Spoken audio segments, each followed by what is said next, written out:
Alright guys, welcome back, and we're looking at this question here that says a ship sailed 80 kilometers on a bearing of 130 degrees from France to Italy.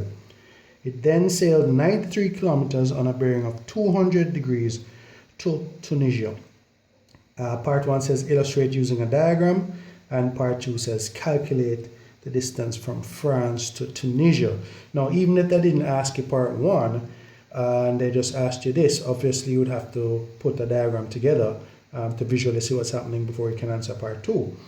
But this particular question is going to be an example of a non-right angle triangle being generated.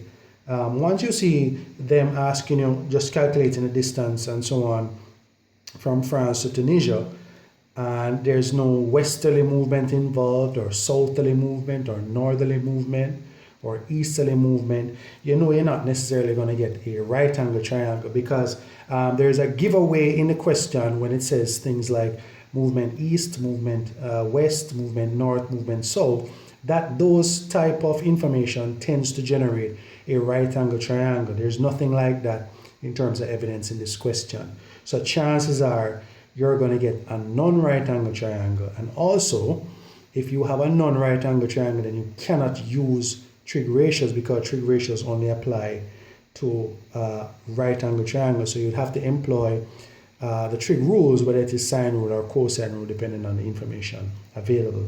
So let us get straight into the solution to this question. So first and foremost, we need to answer part 1. And that is getting the diagram put together. So we're looking at the solution to this question.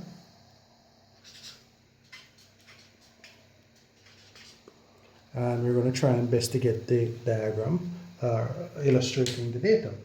So it says a ship sailed 80 kilometers on a bearing of 130 degrees from France to Italy. So clearly the ship is leaving France. So what we're going to do now is establish a dot that represents France.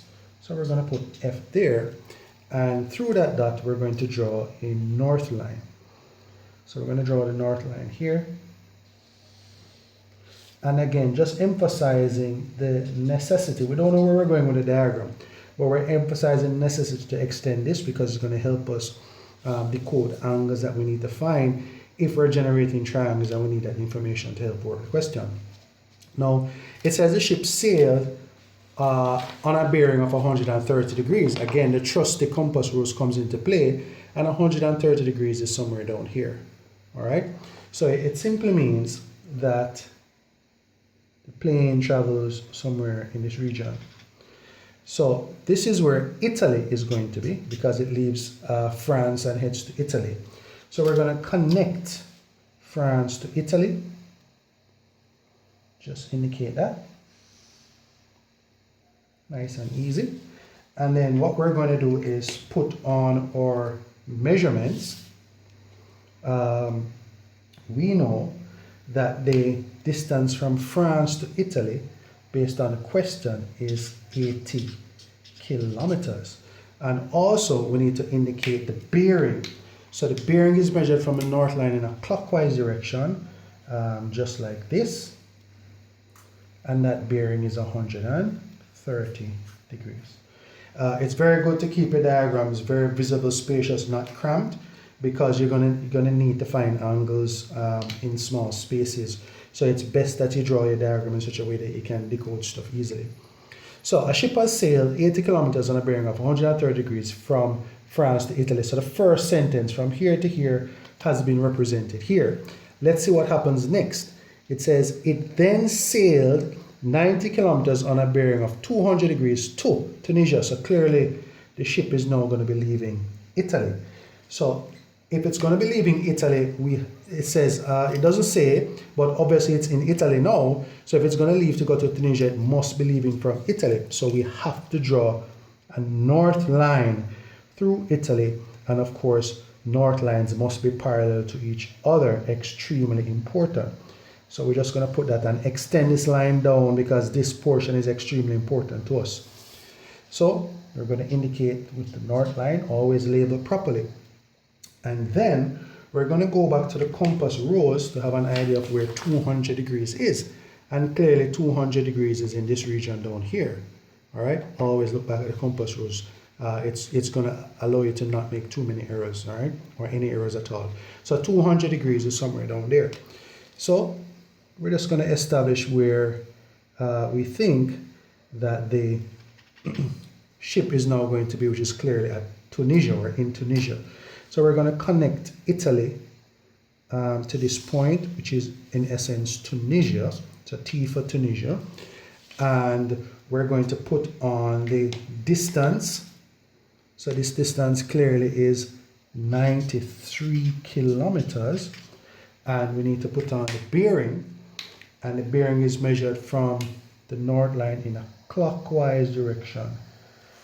All right, so we're going to put that there. And that bearing is 200 degrees. So we have illustrated the information using a diagram. So in that sense, we've answered part 1. Now part 2 says calculate the distance from France to Tunisia. Now there are no triangles yet. So if they're asking us to generate to calculate the distance from France to Tunisia, it means that we need to connect France to Tunisia.